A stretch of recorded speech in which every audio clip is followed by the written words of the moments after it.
Hey guys, this is Comic Uno, and today I'm doing a review for Justice League War. This is the first DC New 52 animated movie.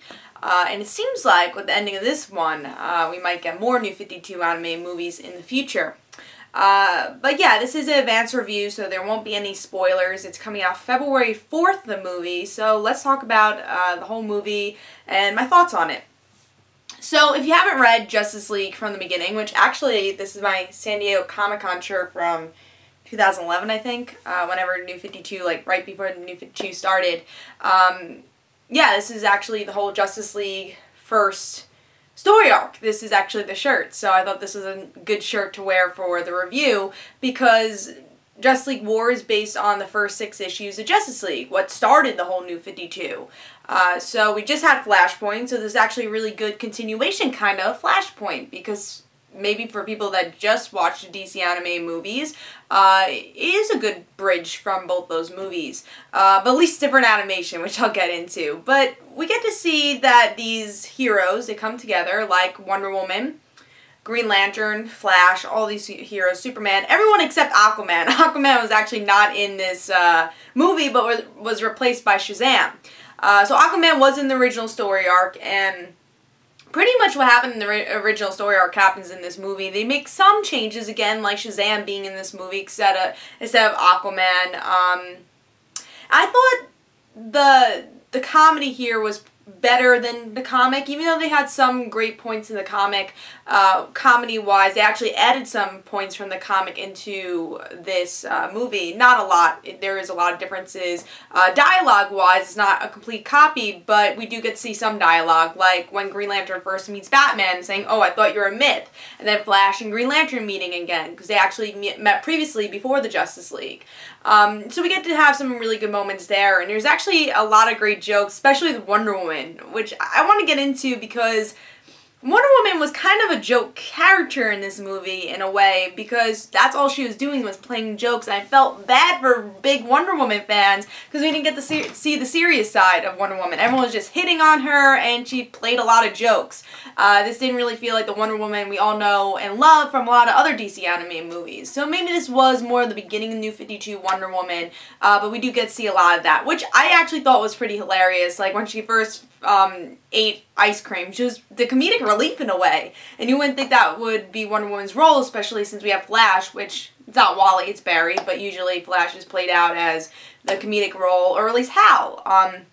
I was very surprised that Wonder Woman was played as a comedic role, but I did have a good amount of laughs. I just wish we got some seriousness from Wonder Woman. And we also had the Superman-Wonder Woman glare to each other, that, you know, they're going to have a relationship, which we saw in the regular comic also. Steve Trevor being all upset about it in the end. But I'm going to say that when I did read the Justice League comic with Darkseid, I didn't originally love it, and I still don't really love the story. This was the start, again, in New 52. Everyone was very skeptical about it, and a lot of characters did change. I would say especially Superman. So when you read and watch this movie, you will see a difference from, and especially if you're just watching DC anime movies and you don't read the comics, you're going to see a big difference with Superman in general. When we do first see him in this movie, he's a little bit of a jerk in a way, which is not usually Superman. You're not going to get, again, the same Superman, which is a little bit of a disappointment. But I think once you get into Trinity War and Forever Evil, we do get to see a little bit more of a glimmer of our pre-New 52 Superman.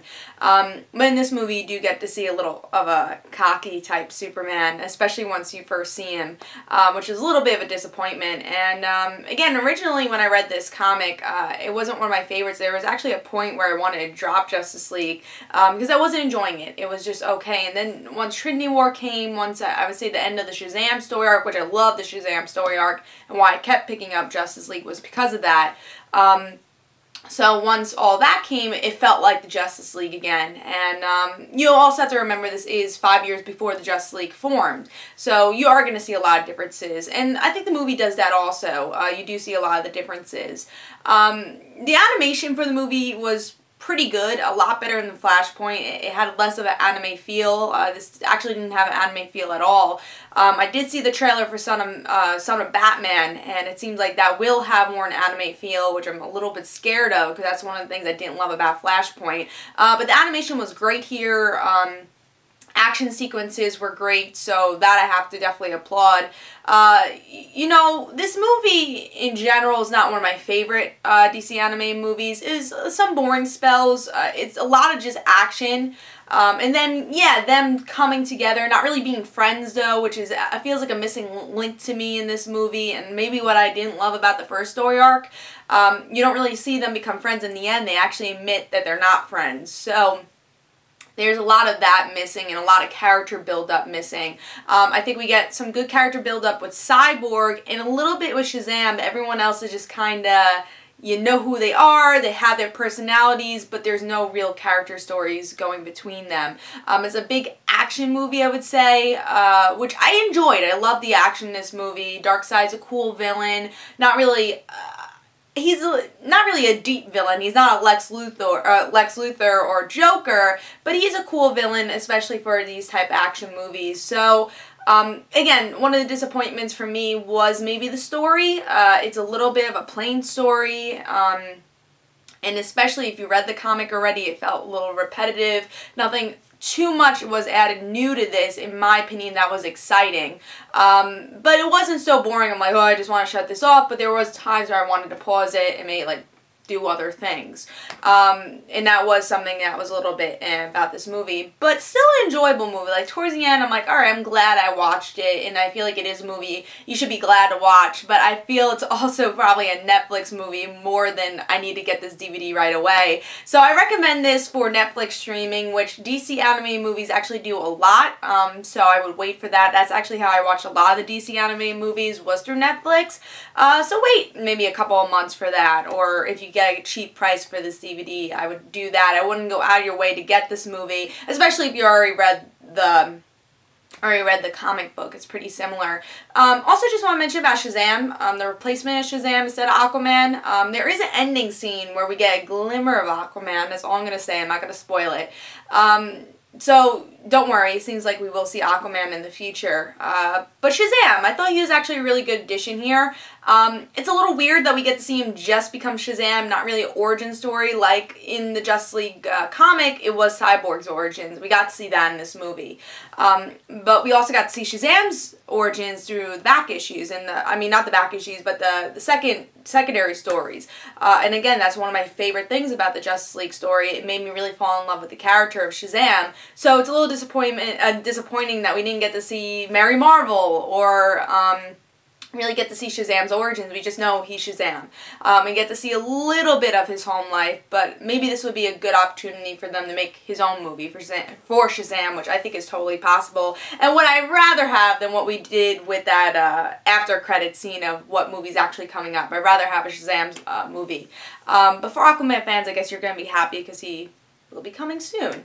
But yeah, overall I'm going to give it 3.5. Action was pretty good. It's not a bad movie, just nothing I was totally excited about towards the end. But I'm glad that the animation was better than Flashpoint, and there's actually some really cool comedic moments. And once the Justice League come together, you really like how they were all playing off each other, especially with the action, and how they all work together in the end. But hope you guys enjoyed. Please tell me in the comments below what you thought about the movie, if you're going to get the movie, all your thoughts. So this is Comic Uno, and guys, don't forget to follow me on Twitter for Comic Uno and the right situations, and don't forget to like my Facebook page, and I'll see you guys later.